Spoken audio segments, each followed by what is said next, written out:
అనేటువంటి సతమతలతో ఉంటూ ఉన్నాం. ఈరోజు మనమందరము కూడా ప్రార్థన చేద్దాం.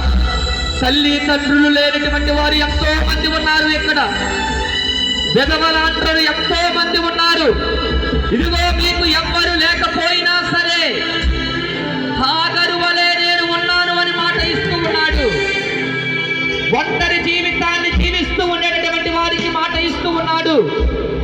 నేను ఆదరించేటటువంటి వాడిని, ఆదుకునేటటువంటి వాడిని, మీ యందు నేను ఉన్నాను, పోరాడతాను అని దివ్య ప్రసాద ప్రభు మనం అందరి ముందు మాట్లాడుతూ ఉన్నాడు. మనం కన్నీటి ప్రార్థన చేద్దాం.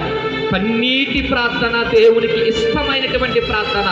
నీ ప్రతి కన్నీటి బొట్టుకు ప్రతి విలువ అనేది ఈరోజు దేవుడు ఇస్తానని మనందరూ కూడా మాట ఇస్తూ ఉన్నాడు.